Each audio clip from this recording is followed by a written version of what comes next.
The level 101 target is a lot harder than the 100, and I'm going to try and get through it for as low repair as I can manage, but this is not going to be all that pretty. Okay, the first thing I'm going to try and do is to hit these riots when they're kind of all stacked up, and is to use my built-in aura to do some damage, the damage over time, onto all of these guys. I'm going to try and get close and get through that last one. Now with the Ironhide, you have to be very, very careful to stay at max range of this the entire time, because if he ever spits out UAVs, you need to be at maximum range. Okay, and you always want to make sure you're moving a 90-degree angle away from these smart torpedoes, because these things are going to do an absolute ton of damage if they hit you.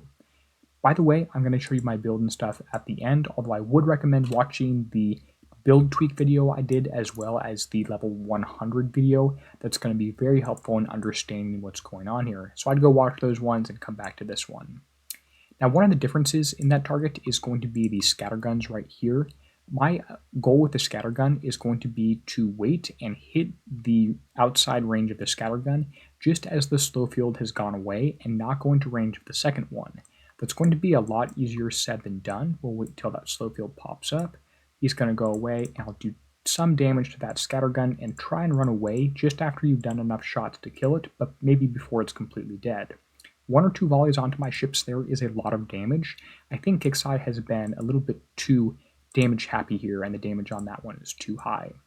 For the second scattergun, you actually want to wait till the slow field pops up, because that means you have a more finer control over your ships and can move them to do some splash damage and use your built-in off the gates and do damage to the second one without him firing at you.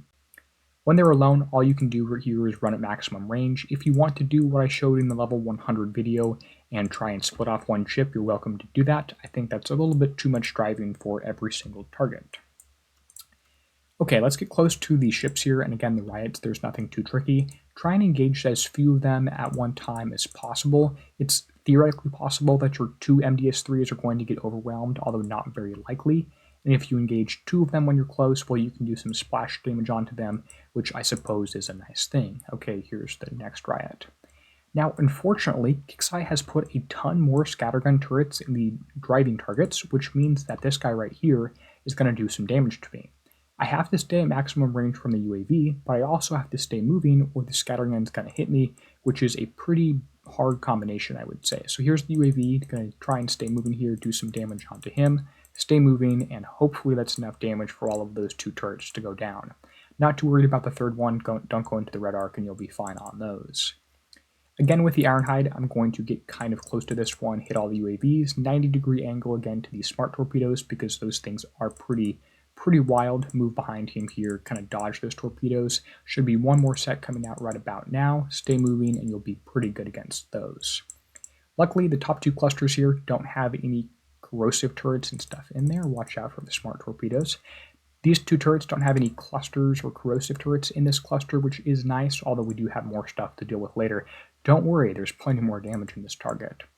Okay, with the Ravagers, try and stay moving again at maximum range from them. If you can pull them over each other's auras that they'll be behind, so if I can do damage to this first one and have the second one run through the DOT aura, that is going to work out pretty nice, although it's not going to be nearly enough damage to kill him, so I do have to still do several shots onto him and stay moving away.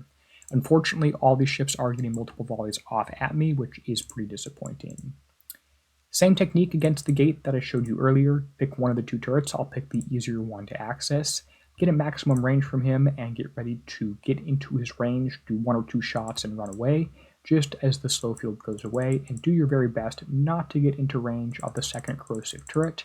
I did stop moving there. I haven't really found a great way to hit that one at this point. Okay, let's get closer to the gate, and again, try and put yourself all the way up on the wall and get barely into range of the side. You actually have to hit the middle right here. But again, I'm going to do splash damage onto the rest of this, hit the other turret, which works great. Okay, now there's some Ravagers. I want to just trigger these guys and then run away here and deal with them when there's a little bit more open space. I don't want to quite hit the Ironhide side yet. Okay, start moving, please. There we go. Gonna have them come towards me. I'll hit them when they go through the gate here and try and stay moving against these guys. I think Sovereigns actually have a pretty interesting use case in this target. I might actually get lower damage than Ravagers. I'll have to check that out after this one. Okay, did some DOT there, killed one of those. Try and stay moving. far away from them if possible. The corrosive stuff, again, really hurts in this target. Here's the UAVs. Outrange those guys, you'll be fine. If you stay at maximum range, it works out pretty well here. Only one of them firing at a time is desirable, although as you can see, I had 2 fire and I was okay. Let's hit the Ironhide next, get close to this guy, and again, stay moving at 90 degrees from these smart torpedoes. Stay at max range from these UAVs, if at all possible, although the smart torpedoes are definitely the bigger threat. Kixeye actually intends for about 10% of the UAVs to get through. I think you can, with the build change I have, get 0% through, which does work out really well. Although if you don't have that build change, the build I showed you still works and is actually a little bit better at the riots than the one I'm using is. Okay, here's the corrosive turrets. I'm going to have to try and stay moving against these. It is like a lot of guaranteed damage in my mind for this one. Stay moving against them. Next one right there. Next UAV turret I didn't kill. Maybe I should have, because a single UAV got through when I ran through that cluster of 3, pretty close to 1 or 2 of them. Okay, here's the corrosive turret, and that's the last building in that cluster.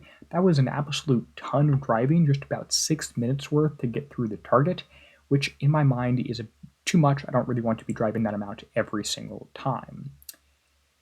Here's the repair time. There is a lot of corrosive damage. Theoretically, this can be brought down by driving better, and most, if not all, of the penetrative damage should be guaranteed from the riots. Maybe multiform work better against the penetrative, but I take an absolute ton of corrosive damage.